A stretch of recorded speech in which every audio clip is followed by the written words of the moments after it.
अस्सलामु अलैकुम and good evening. दोस्तों, क्या हाल है? खैरियत है? ठीक ठाक है? देखें जनाब, इधर मौसम क्योंकि बहुत अच्छा है, इसलिए सेहत भी अच्छी लग रही है मुझे। आप बताएं ना, कैसी लग रही है? ठीक है। तो हालात जनाब, सुबह और होते हैं, दोपहर को और होते हैं, शाम को और होते हैं। कहते हैं जी कि वो इमरान खान के बारे में कि ये सुबह दोपहर शाम बदल चाहे, जैसे डॉक्टर वो नुस्खा देता है ना, कहता है ये दवाई खाओ सुबह दोपहर शाम, इसके भी इसी तरह बदलते हैं। जैसे मौलाना फजल रहमान मौलाना फजल रहमान ने कहा जी कि वो तो असम्बली तोड़ने को तैयार है। सुभान अल्लाह, बड़ी तारीफ़ की है। अली गौहर ने जवाब दिया है कि जनाब अली कित्थों दी गल कर रहे हो, किहदे नाल गल कर रहे हो? असी कदों तुहानूं कहा कि असम्बली असी तोड़ांगे तो अस्तीफे देंगे कौमी असम्बली चो। हाँ, वो किस्से और होते हैं जिन्हें सुनकर हंसी आती है। तड़प उठोगे, रो उठोगे सुनकर दास्तां मेरी। तो उन्होंने चिट्टा इनकार कर दिया। मौलाना साहब ठंडे होके बैठ गए, ठंडे बिल्कुल, जिस तरह मौसम बारिश का मौसम हो ना, तो बंदा ठंड तो मौलाना साहब की भी हवा निकल गई। मेरा ख्याल है अब वो उनकी बात नहीं करेंगे। उन्हें पता है कि ये बंदा एतबार वाला है ही नहीं। अच्छा जी, आप आ गए हैं, इसके ऊपर तो मैंने पहले बात की थी। अब आ गए हैं जनाब काजी फायज ईसा। तेरा तक कख नहीं रहा, बिल्कुल तेरी पावर तो 0/0 हो गई है। आज कितनी शर्मिंदगी उठाई है आपने कि चीफ जस्टिस कह रहा है कि जनाब केस छुट्टियों के दौरान ही लगेगा, मखसूस नशिस्तों का, क्योंकि इसके ऊपर हलफ हो रहे हैं, इसके ऊपर असम्बलियाँ बन रही हैं, इसके बड़े असरात हैं ना, इसके बड़े असरात हैं। तो उन्होंने कहा जी इसका पहले फैसला कर लेते हैं। तो मुनीब अख्तर और मंसूर अली शाह ने कहा जी जा जा, हूँ तेरा इख्तियार कोई नहीं है, असी 2 बंदे हैं ना, साढ़ा वज़न ज़्यादा है, हम इसको छुट्टियों के बाद लगाएंगे। जज छुट्टियों में काम नहीं कर सकते। तो कई लोग तो छुट्टियों के बारे में कह रहे थे। मैंने इफ्तिखार चौधरी के ज़माने में छुट्टियों के हवाले से लेटर लिखा था इफ्तिखार चौधरी साहब को कि सर ये छुट्टियां ख़त्म करो, ये जो अंग्रेज़ों ने छुट्टियां बना दी हैं ना, इसको ख़त्म करो। लेकिन सर जी छुट्टियां कौन ख़त्म, अपने फ़ायदा जो एक दफ़ा पहुंच जाए ना, जो एक दफ़ा हुकूमत ने टैक्स लगा दिया है वो ख़त्म नहीं करेगी। वो जब ख़त्म करेगी तो कहेगी हमें 10 अरब रुपए का नुकसान हो रहा है, हमें कोई बिजली का कीमत कम करे, हम कम करेंगे तो हमें 20 अरब रुपए का नुकसान हो रहा है। तो जदों ला रहे हो तो कहते हो जी 44 अरब का इजाफा होगा, फलाने का होगा। ये अजीब अजीब महकमा है। आज मुझे एक दोस्त ने फ़ोन किया कि सर जी ये प्रोसीजर एंड प्रैक्टिस एक्ट जो है इसको ख़त्म नहीं हो सकता। मैंने कहा क्यों? कहता ये तो आपने लगाया था बंदयाल के लिए, थे ऐ तो काजी ते सारी पै गई है। काजी साहब अगर अक्ल से काम लेते या सही तरीके से सही आवाम की तवक्कुआत पे पूरे उतरते तो आज इनका ये हाल होता। अब छुट्टियों में इन्होंने रिटायर हो जाना है, गाल मुक गई, ख़त्म। तो अब मैंने तो ये सुबह एक वीडियो में बताया कि जनाब हुकूमत अगर तकड़ी हो ना, तकड़ी हुकूमत हो काश, तो वो ना मंसूर अली शाह को बनाए चीफ जस्टिस ऑफ पाकिस्तान, ना मुनीब अख्तर को बनाए। क्या आप इस बात से मुतफिक हैं ना? किसी को भी बना दें, जैसे आलिया नीलम को बनाए। 2 जजों को पीछे छोड़ के, कौन से जजों को? जनाब अली बाकर नजफ़ी और चौधरी शुजात को पीछे छोड़ के इन्होंने आलिया नीलम को तीसरे मरतबा बना दिया। तो ये भी कोई तीसरे को जब हाई कोर्टों में चीफ जस्टिस बन सकते हैं तो इधर नहीं बन सकते? तो इनको चाहिए कि ये इधर ही बना दें। इनको ये काम तो करें। ये चीफ जस्टिस लगाना है काजी फायज ईसा की मुशावरत से वज़ीर आज़म ने। तो क्या वज़ीर आज़म में इतनी ताकत है कि जनाब इसको मंसूर अली शाह को भी ना बनाए, मुनीब अख्तर को भी ना बनाए और किसी तीसरे को बना दे? जैसे आर्मी का चीफ होता है, इसका इख्तियार सारा इंतज़ामिया के पास है। तो इंतज़ामिया ये करेगी, ये इतनी हिम्मत दिखाएंगे कि ये भी तगड़े हो जाएं कि मंसूर अली शाह को ताकि लग पता जाए।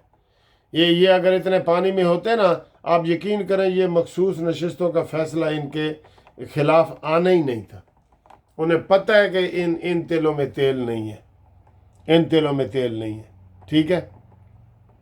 پھر نواز شریف صاحب نے کہا ہے کہ دیکھیں جناب، ایک راہ چلتے شخص کو انہوں نے وزیر اعظم بنا دیا اور ملک کو چلتے ملک کو اندھے کنویں میں پھینک دیا کہ جناب یہ سڑتا رہے مرتا رہے، اور وہ اس کو جناب اس کی اب کوئی لمٹ ہی نہیں ہے، ہم اس کو نکالنے کی کوشش کر رہے ہیں، وہ نکل ہی نہیں رہا۔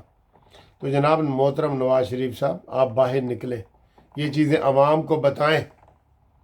آپ تو صحافیوں کو ٹائم ہی نہیں دے رہے۔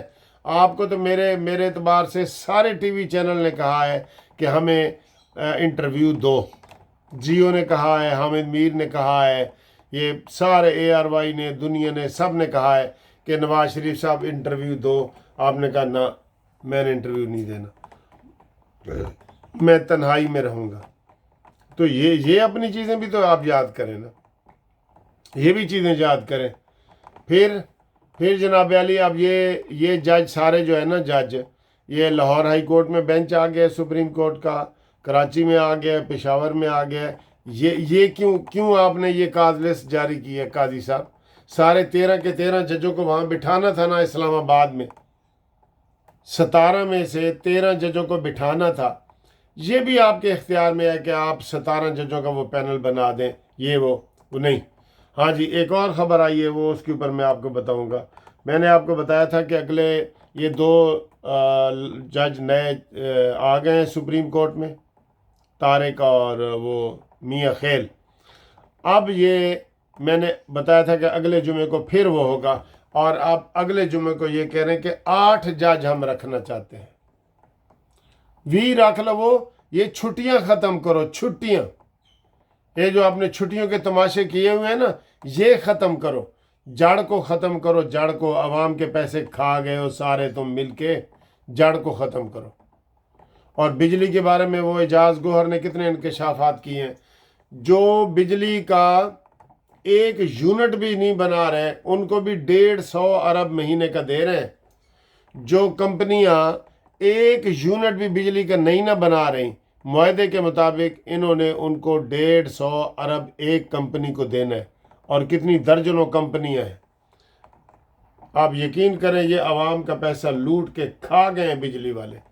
اتنی بجلی مہنگی، اتنی بجلی تو کہیں بھی مہنگی نہیں ہے۔ آپ بے شک گوگل پہ کمپیئر کر کے دیکھ لیں، آپ گوگل پہ کمپیئر کر کے دیکھ لیں، پیٹرول کہیں اتنا مہنگا ہے جتنا پاکستان میں ہے۔ یہ کھا گئے عوام کو، یہ اشرافیہ کھا گئے۔ وہ کہہ رہا تھا وہی کہ 40 خاندانوں کو فائدہ پہنچانے کے لیے 25 کروڑ آدمیوں کو مار دیا گیا ہے، ذبح کر دیا گیا، یہ اس نے کہا، اور یہ بات حقیقت ہے۔ اب یہ نگران وزیر کہہ رہا ہے، یہ کوئی میں یا قانونی ٹی وی نہیں کہہ رہا، نگران وزیر کہہ رہا ہے۔ تو جناب قاضی فائز عیسیٰ صاحب بالکل فیل ہوئے ہیں۔ میں نے آپ کو پہلے ہی کہا تھا، آپ نے کہا تھا قاضی فائز عیسیٰ کے خلاف کوئی بات نہ کریں، کوئی نواز شریف کے خلاف بات نہ کرو۔ بھائی حقیقت بتانی پڑتی ہے۔ قاضی فائز عیسیٰ نے ایسے قانون سازی کروائی ہے، اور ایسے ادھر ہر کیس پہ فل بینچ، ہر کیس پہ فل بینچ۔ یہ 5 جج اگر یہ فیصلہ کرتے تو یہ فیصلہ ایسے نہیں ہونا تھا، جیسے عطا بندیال کرتا رہا ہے، جیسے لطیف کھوسا، وہ آصف سعید کھوسا کرتا رہا ہے، گلزار کرتا رہا ہے۔ یہ جتنے عمرانڈو جج تھے انہوں نے تب مرضیاں کی ہیں نا، اب یہ مرضی کے قابل ہی نہیں رہا۔ اور اب یہ جناب جا رہا ہے، اگلے مہینے جا رہا ہے، وہ جا رہا ہے کوئی شب غم گزار کے۔ وہ کہتے ہیں، وہ ایک شعر ہے کہ نوکری نہیں لبدی لب کے ہار کے، ٹیشن تے جا کے سوما چادر کھلار کے، فجری اٹھاتے کہندے نے لوگی پکار کے، وہ جا رہا ہے کوئی شب غم گزار کے۔ یہ ایسے شب غم گزار کے نا، یہ جناب چلا گیا ہے، اور سارے عذاب ہمارے اوپر۔ بھٹو زندہ ہو گیا ہے، مبارک، قوم کو مبارک دو کہ بھٹو زندہ ہو گیا ہے۔ ہاں جی، بھٹو زندہ ہو گیا ہے، سپریم کورٹ نے کہہ دیا ہے۔ اب بھٹو نے بجلی بھی سستی کر دینی ہے، بھٹو نے جناب پیٹرول بھی سستا کر دینا ہے، عوام کے مسائل بھی حل کر دینا ہے، کیونکہ قاضی فائز عیسیٰ فل بینچ میں 17 پیشیوں میں 2 سال تک کیس چلاتے رہے، اور بھٹو زندہ ہو گیا۔ یہ اس طرح کے انہوں نے کیس کیے ہیں، یہ ان کا ویژن ہے۔ جب ان کے پاس طاقت آتی ہے نا، तब पता चलता है कि इन्होंने कोई विजन केड़ा है। ठीक है, मिलते हैं अगली वीडियो में एक ब्रेक के बाद। फिलहाल काजी ठुस ठुस और शबाज शरीफ ठुस ठुस। ठीक है।